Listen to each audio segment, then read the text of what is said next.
مگر اب کہ مسئلہ یہ تھا کہ شہزادی زخمی تھی اور کمزوری میں بڑی مشکل سے سفر کاٹ رہی تھی۔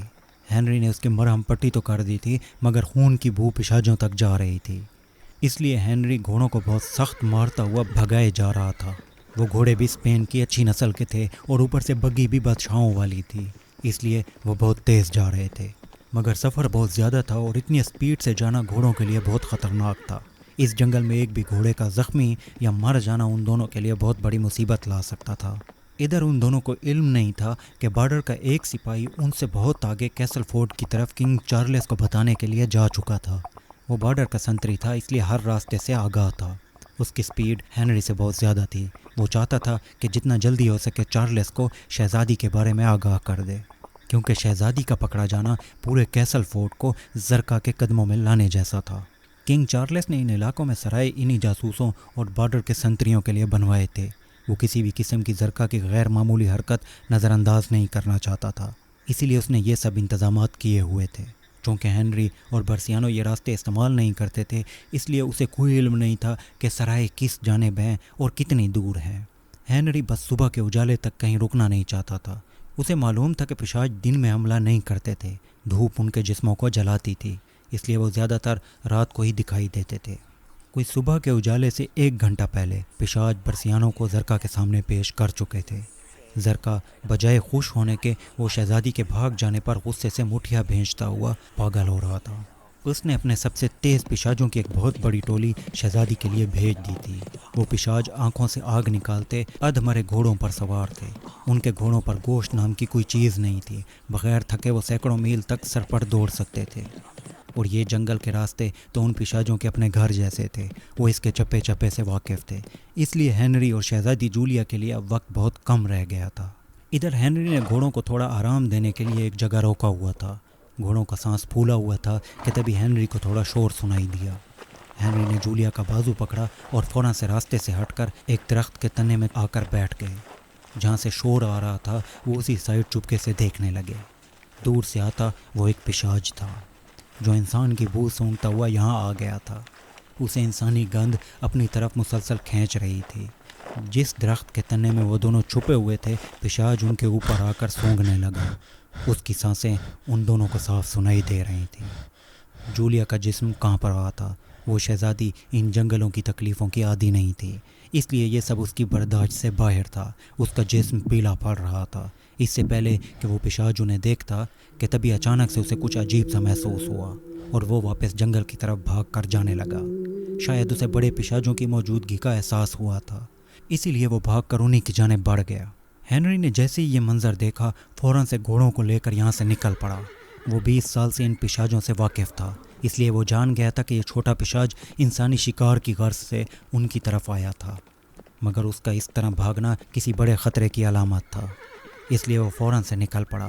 اب صبح کا اجالا ہلکا ہلکا پھیل رہا تھا اور گھوڑوں نے بھی تھوڑا ریسٹ کر لیا تھا، اس لیے وہ اب پھر سے نکل چکا تھا کہ تبھی اسے اپنے گھوڑوں کے ہنہنانے سے معلوم پڑا کہ ان کے پیچھے کوئی آ رہا ہے۔ اس نے جیسے ہی بگی پر کھڑے ہو کر پیچھے دیکھا تو 10 کے قریب پیشاج بہت تیزی سے اس کا پیچھا کرتے ہوئے آ رہے تھے۔ ہنری گھوڑوں پر زور سے چلایا اور اس کے ساتھ ہی اس نے شہزادی کو چلاتے ہوئے بتایا کہ کچھ بھی ہو جائے تم میرے ساتھ رہنا، ان میں سے کسی نے بھی تمہیں ہاتھ لگایا تو میں ان کی جان لے لوں گا، بس مضبوط رہنا، وہ اس بگی میں سے تمہیں نہیں نکال پائیں گے۔ زخمی شہزادی جو پہلے ہی ڈری ہوئی تھی اب کہ سہم گئی، مگر اسے علم تھا کہ یہ وقت ڈرنے سے زیادہ ہمت کرنے کا تھا، ورنہ ان پیشاجوں کے ہاتھ آنے سے تو ادھر جنگل میں ہی مر جانا بہتر تھا۔ ہنری نے بھی اپنی تلوار نکال لی تھی، مگر وہ پیشاج اب انہیں ہر طرف سے گھیرے میں لے رہے تھے۔ جنگل ان کے شور سے کانپ اٹھا تھا۔ پیشاجوں کی بھیانک آوازیں جنگلی جانوروں کی بھی جان نکال رہی تھی اور پھر چلتے گھوڑوں پر لڑائی شروع ہو گئی۔ ہنری کبھی ایک سائڈ سے پیشاجوں سے لڑتا تو کبھی دوسری سائڈ سے شہزادی کی طرف بڑھتے پیشاج کو اپنی تلوار کا مزہ چکھا تھا۔ وہ دونوں جانتے تھے کہ سورج اب کسی بھی لمحے نکلنے والا تھا اور یہی موقع تھا۔ پیشاج بڑھ چڑھ کر حملہ کر رہے تھے اور ہنری بھی اپنی جان کی بازی لگا رہا تھا۔ حالانکہ وہ اکیلا تھا مگر اپنی جان کی پرواہ کیے بغیر وہ بڑی بے جگری سے لڑ رہا تھا۔ ان میں سے ایک پیشاج نے بگی کے پیچھے لگے تالے کو تلوار کی ایک ضرب سے توڑ ڈالا۔ وہ اب کنڈی کھولنے کے لیے بار بار ہاتھ آگے بڑھا رہا تھا، مگر چونکہ لڑائی جاری تھی اس لیے بگی کبھی ادھر ہوتی تو کبھی ادھر۔ اس لیے اسے صحیح موقع نہیں مل رہا تھا کہ پھر اچانک وہ گھوڑے سے چھلانگ لگا کر بگی پر چمٹ گیا۔ ہنری ایک ہی وقت میں اب تینوں سائڈوں پر لڑ رہا تھا۔ وہ پشاچ اب ہنری کے بجائے اس کے گھوڑوں کو مار رہے تھے، مگر ہنری نے ان پر لوہے کی مضبوط زینیں راستے میں ہی کس دی تھیں، اس لیے تلواریں لگ تو رہی تھیں مگر زخم اتنے گہرے نہیں کر پا رہی تھیں۔ گھوڑوں نے بھی کیا خوب وفا کی تھی، وہ چیختے چلاتے آگے بڑھتے ہی جا رہے تھے۔ ہنری نے لڑتے لڑتے ایک تلوار کے وار سے اوپر والے پشاچ کو زمین پر گرا دیا۔ وہ کلابازیاں کھاتا ہوا دور جا پڑا۔ ہنری اب تک 3 پشاچوں کو مار چکا تھا، مگر اس کی قیمت میں وہ خود بھی بہت زخمی ہو چکا تھا۔ قریب تھا کہ پشاچ انہیں پکڑ لیتے، صبح کی پہلی کرنیں ان پر پڑنے لگیں۔ دھوپ ان پشاچوں کے جسموں کو جلانے لگی۔ وہ آہستہ آہستہ سلو ہوتے ہوئے گھنے جنگل میں گم ہو گئے۔ یہ پہلی مدبھیڑ تھی ہنری اور ان پشاچوں کی۔ ہنری نے فوراً سے بگی کے اندر جھانکا تو شہزادی کے جسم سے خون بہہ رہا تھا اور وہ کافی زخمی ہو چکی تھی۔ اس کی حالت انتہائی خراب تھی، ڈر کی وجہ سے وہ اپنا ہوش کھو رہی تھی۔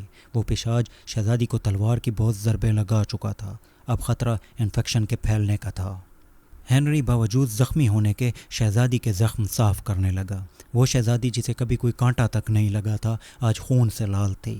ہنری جانتا تھا کہ اس خون کے ایک ایک قطرے کے بدلے کنگ چارلس ان کے جسم ادھیڑ لے گا، مگر ابھی کیسل فورٹ بہت دور تھا، ادھر تک پہنچنا ہی سب سے بڑا مسئلہ تھا۔ دوسری طرف شہزادی اسے بس خاموشی سے دیکھ رہی تھی۔ ان دونوں کے درمیان کوئی 10 سال کا فرق تھا۔ ہنری 28 سال کا اور جولیا بھی 18 سال کی تھی، مگر ان دونوں نے بہن بھائی کی طرح اپنی زندگی ایک ساتھ کھیلتے ہوئے گزاری تھی کہ تبھی بگی ایک پتھر سے ٹکرائی اور پھر اس سے پہلے کہ وہ دونوں کچھ سمجھ پاتے وہ زمین پر جا گرے۔ اگلے کچھ لمحوں تک کسی کو کچھ سمجھ نہیں آئی کہ آخر ہوا کیا ہے، مگر پھر ہنری ہمت کرتے ہوئے اٹھا اور فوراً گری ہوئی بگی میں شہزادی کی طرف بڑھا۔ اس نے دیکھا وہ بے ہوش ہو چکی تھی۔ ہنری خود بھی اب بہت زخمی ہو چکا تھا، مگر جب اس نے گھوڑوں پر غور کیا تو پتہ چلا ایک گھوڑا زخمی ہونے کے باوجود چلا جا رہا تھا کہ تبھی شاید خون بہہ جانے کی کمزوری سے وہ گر کر حادثے کا سبب بنا تھا۔ ہنری میں اب اتنی ہمت نہیں تھی کہ وہ شہزادی کو بچاتا۔ اسے ایک چکر سا آیا اور وہ ڈریڈ ووڈ کے جنگل میں گر کر بے ہوش ہو گیا۔ اب ان میں سے کوئی بھی ہوش میں نہیں تھا۔ وقت پانی کی طرح بہا جا رہا تھا اس کالی اندھیری رات کی جانب جب دنیا کے سب سے خونخوار پشاچ نکل پڑتے تھے۔ وہ جنگل جہاں بڑے سے بڑے بہادر بھی ہمت ہار کر مارے جاتے تھے، وہاں اب ہنری اور شہزادی حالات کے رحم و کرم پر بے ہوش پڑے تھے۔ وہ پشاچ واپس نہیں گئے تھے بلکہ زمین کے نیچے وہ سورج ڈھلنے کا انتظار کر رہے تھے۔ انسانی گندھ انہیں مسلسل محسوس ہو رہی تھی، وہ بس اب سورج ڈھلنے کا انتظار کر رہے تھے۔ ادھر بارڈر والا سنتری کیسل فورٹ پہنچ چکا تھا۔ محل کے محافظوں نے جیسے ایک سپاہی کو گھوڑا دوڑاتے اپنی طرف آتے دیکھا تو آگے بڑھے آئے۔ وہ سپاہی جیسے ہی گھوڑے سے اترا تو تھکن سے اپنے آپ کو سنبھال نہیں پایا اور ایک دم سے زمین پر گر گیا۔ محل کے ایک سپاہی فوراً سے چیخا کہ اس کے لیے پانی لے آؤ۔ وہ جانتا تھا کہ سپاہی کی یہ حالت ایسے نارمل نہیں تھی۔ اس سے پہلے کہ پانی آتا اس سنتری کا گھوڑا بھی زمین پر جا گرا اور پھر اگلے ہی لمحے مر گیا۔ اس سنتری نے خشک حلق سے بس اتنا ہی کہا، مجھے بادشاہ کی طرف لے چلو۔ جیسے ہی چارلس کو بتایا گیا کہ ڈریڈ ووڈ فارسٹ والی سائڈ سے ایک سنتری اس حالت میں پہنچا ہے تو وہ فوراً بھاگا آیا۔ سپاہی نے پانی کا ایک گھونٹ حلق سے اتارا اور سارا قصہ جلدی سے سنا ڈالا۔ اسی دوران فوج کا کماندار بھی چارلس کے ساتھ آ چکا تھا۔ چارلس نے کماندار کی طرف دیکھتے ہوئے پوچھا، کتنی دیر میں فوج تیار کر سکتے ہو؟ سمندر کی اگلی لہر کے ساتھ کماندار نے جواب دیا۔ ٹھیک ہے، تو پھر فوراً سے کوچ کی تیاری کرو، ہم ڈریڈ ووڈ کشتیوں کے ذریعے جائیں گے۔ خشکی سے شاید ہمیں دن لگ جائیں گے، اور ہاں، آس پاس کے علاقوں میں جنگ کے اعلانات کرا دو۔ مجھے بہت بڑی فوج چاہیے، اب ہمارے پاس وقت نہیں ہے۔ اس کے ساتھ ہی شہزادی کے اغوا کی خبر جنگل کی آگ کی طرح پورے شہر میں پھیل گئی۔ پھر تو جیسے شہر میں کوہرام سا مچ گیا۔ وہ سمجھ رہے تھے کہ برسیانو اپنی بیٹی کے ساتھ اغوا ہوا ہے، اس لیے سب فوراً سے لڑنے مارنے پر اتر آئے تھے۔ دوسری طرف کوئی عصر سے 1 گھنٹہ پہلے ہنری کی آنکھ کھلی۔ اس نے دیکھا کہ اس کا گھوڑا اسے پاؤں سے ہلا رہا تھا، جیسے اسے بھی ان پشاچوں کے نکلنے کا علم ہو چکا تھا۔ ہنری فوراً سے اٹھا، اس نے شہزادی کو سنبھالا تو پتہ چلا وہ ابھی تک بے ہوش تھی۔ اس کے جسم سے خون کافی بہہ چکا تھا اور انفیکشن بھی اب رنگ دکھانے لگا تھا۔ اس کی جلد اب لال اور نیلی ہو رہی تھی۔ ہنری کے پاس جانے کے لیے اب بس ایک ہی صحیح سلامت گھوڑا موجود تھا۔ اس نے جولیا کو اٹھا کر گھوڑے کی پیٹھ پر ڈالا اور پھر خود اس کے ساتھ ساتھ جلدی سے بیٹھتے ہوئے چل پڑا۔ اب کے بغیر بگی کے وہ سفر قدرے تیزی سے کاٹ رہے تھے، مگر پھر شام ہونے لگی اور پشاجوں کے باہر آنے کا وقت قریب آتا گیا۔ تھوڑی ہی دیر میں جنگل سے آتی ہر آواز خاموش ہو گئی۔ جنگل کے چھوٹے جیووں سے لے کر بڑے جانوروں تک سب ڈر کر چھپ گئے۔ جنگل میں بس اب ہنری کے بھاگتے ہوئے گھوڑوں کی قدموں کی چاپ گونج رہی تھی۔ ہنری اب ان کی موجودگی کو محسوس کر رہا تھا۔ وہ آ چکے تھے۔ ہنری بھی اب تیار ہو چکا تھا۔ اسے آس پاس کے ماحول سے اندازہ ہو گیا تھا کہ کسی بھی لمحے وہ اب حملہ کرنے والے تھے۔ یہ ایک دم سے خاموشی انہی کی موجودگی کا اشارہ کر رہی تھی، اور پھر ایک گھوڑے کی سر پر دوڑنے کی آواز ہنری کو سنائی تھی، اور پھر دونوں سائیڈوں سے وہ ہنری کو گھیرے میں لے رہے تھے۔ ہنری نے گھوڑے کے پاس ہوتے ہوئے بس آخری بار اس کے کان میں کہا، کچھ بھی ہو جائے آج ان کے ہاتھ نہیں آنا، شہزادی کو کسی بھی صورت کیسل فورٹ لے جانا، باقی میں سنبھال لوں گا۔ اور اس کے ساتھ ہی اس نے گھوڑا ایک دم سے دائیں طرف والے پشاج کی طرف موڑ دیا۔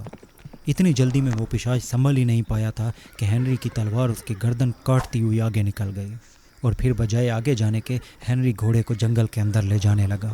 وہ پشاج بھی اب اس کے پیچھے پیچھے آنے لگے کہ تبھی ایک پشاج کا تیر ہنری کے کندھے کو پیچھے سے چیرتا ہوا آگے سینے سے باہر آ نکلا۔ ہنری خود کو سنبھالنے لگا، مگر شاید اب بہت دیر ہو چکی تھی۔ وہ پشاج اب دونوں کو گھیرے میں لے چکے تھے۔ وہ انہیں زندہ پکڑنا چاہتے تھے، کیونکہ اگر شہزادی ماری جاتی تو زرکا انہیں ایسی سزا دیتا جو ان کے وہم و گمان میں بھی نہ ہوتے۔ اسی لیے وہ تھوڑی احتیاط سے کام لے رہے تھے۔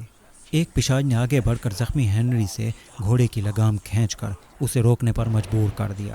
جنگل ان کے شور اور چیخوں سے لرز رہا تھا۔ رات کی آوازیں بہت دور تک جا رہی تھیں۔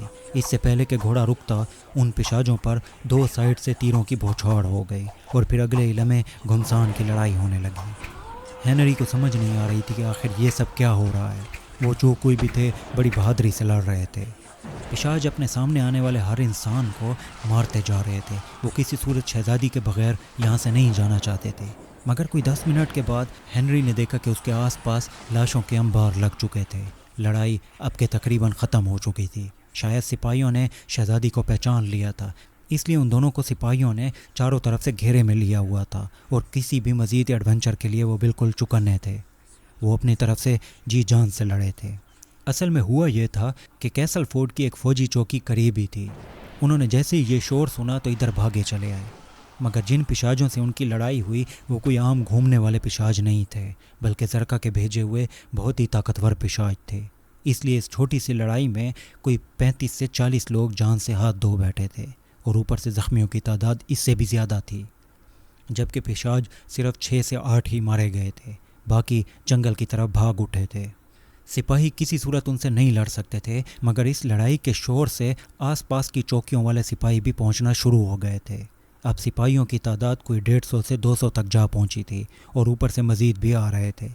اس لیے پشاج واپس جنگل کی طرف چلے گئے تھے۔ سپاہیوں نے جیسے ہی شہزادی کی یہ حالت دیکھی، اسے محافظوں کی بڑی تعداد میں کیسل فورٹ کی طرف روانہ کر دیا، اور ساتھ میں تیز ترین قاصد بھی اگلی چوکیوں کو بھیج دیے کہ شہزادی کو بحفاظت کیسل فورٹ پہنچایا جائے۔ صبح سورج نکلتے وقت وہ کیسل فورٹ میں داخل ہو رہے تھے، مگر ان کی فوج اب جنگ کے لیے وہاں سے نکل چکی تھی۔ کیسل فورٹ میں بس ہر طرف بچے بوڑھے بس اپنے پیاروں کے لیے دعائیں کر رہے تھے۔ کہا جاتا ہے کہ اس کے بعد کیسل فورٹ کی آرمی اور ڈریڈ ووڈ کے پشاجوں میں بہت بڑی لڑائی ہوئی۔ انسانوں نے جنگ جیتی تو صحیح، مگر بہت بھاری قیمت پر۔ انسانوں کا نقصان بہت زیادہ ہوا تھا، اور قریب تھا کہ وہ جنگ ہار بھی جاتے، مگر زرکا کو اس کے اپنے ہی ایک پشاج نے مار کر اس کی جگہ لیتے ہوئے بچ جانے والے باقی پشاجوں کو لڑائی میں پڑے بغیر جنگل لے کر بھاگ گیا۔ اس لڑائی میں کنگ چارلس بڑی بے جگری سے لڑا، اور پھر 20 پشاجوں کے درمیان پھنس کر مارا گیا۔ مگر جنگ کے دوران کیسل فورٹ کے سپاہیوں نے برسیانوں کو قید سے چھڑا لیا تھا۔ اس جنگ کے ختم ہوتے ہی برسیانوں نے اقتدار سنبھال لیا۔ اگلے 1 سال میں ہی اس نے دوبارہ سے اپنی آرمی جمع کرنا شروع کر دی۔ وہ نہیں چاہتا تھا کہ کوئی بھی دشمن اسے دوبارہ کبھی بے خبری میں آ لے۔